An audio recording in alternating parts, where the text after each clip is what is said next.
Yeah. I'm not gonna lie, rather had gonna Okay, so let's get like the people's opinion. First of all, what do you think?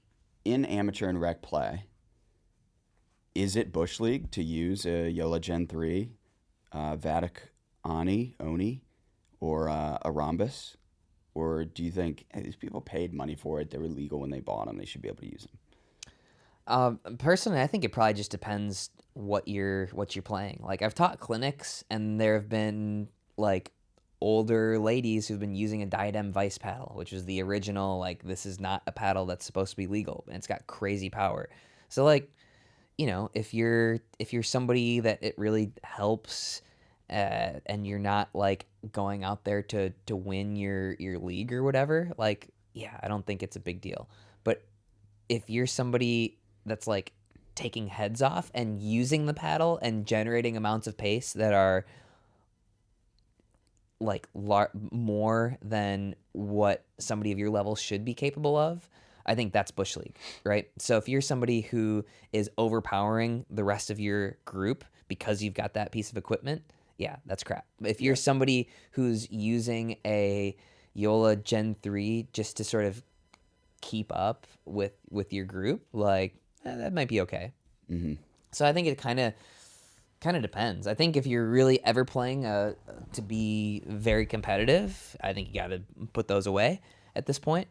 Or have everybody play with them. If that's the game that you guys want to play, get all four of you players to do it. Like, but like have people on an even playing field. What are your thoughts? I would be totally biased, and I would be a hypocrite, and it would be totally situational dependent. Kind of like the chainsaw serve, where like if my partner's doing it and we're getting a bunch of points, I'm like, yeah, it should be legal. As soon as it happens to me, I'm like, this is absolute BS. I love it. Own that shit. Yeah, I love it. Yeah. But like, so we tweeted out if a paddle is banned or delisted by USA Pickleball or the Pro Tours, do you think it's fair to use it in rec play or amateur tournaments? I was expecting it to be a little bit more split, but almost everybody who responded was like, no, like it's not fair. So some of the tweets that we got. Not sure if fair is the word. Rec players are more dangerous with these paddles. They can't control them. When I play with people I don't know, I always use eye protection. Many new players like to hit the ball as hard as they can. Reckless hits hurt, but with these paddles, it's worse. Speaking of eyewear, get yourself some Tifosi. Another tweet. No, I stopped using my Yola Magnus when they got banned. Will stop using Vatic Oni now that they've been delisted. Don't want people to accuse me of having unfair advantage. It's also hard to readjust to non-Gen 3 paddles for tournaments and league play. Not fair and Bush League, but in rec... This dude got double screwed. He said Why? The first guy. Oh yeah, he just bought. He was like, I got my Yola Magnus banned. Now I'm gonna stop using my Vatic Oni because it's banned. Right. The dude probably has a gearbox and a rhombus too. Yeah, that guy's a junkie for sure. Not fair in Bush League, but in rec, I would just silently judge the person playing it and try to bag them without feeling any remorse.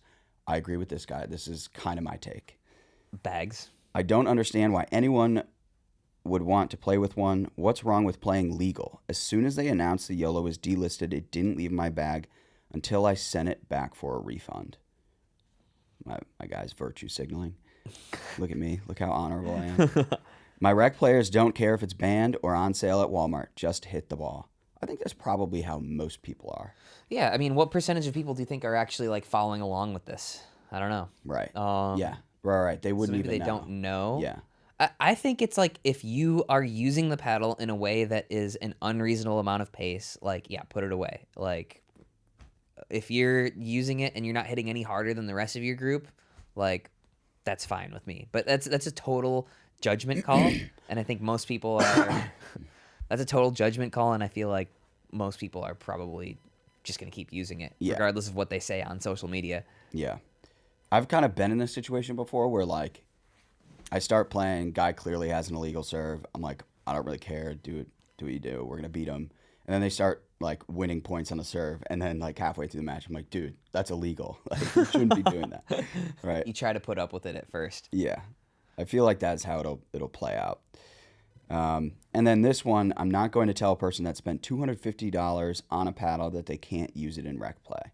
And I kind of agree with that one too. Like, yeah, you went and just spent a ton of money on a paddle. You're excited to use it. Now it's like, oh, it's banned. I mean, if it's just casual play and you don't have some like rocket forehand that's ruining the game, then whatever.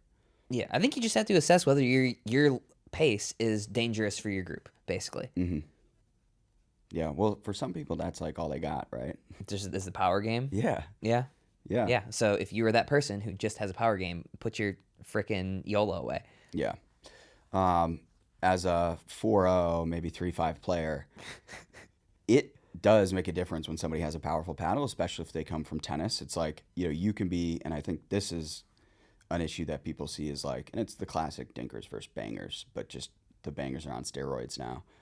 You're grinding, you're playing pickleball every week, you're dialing in the fundamentals, you're dinking, you're recognizing the patterns, you're doing everything right.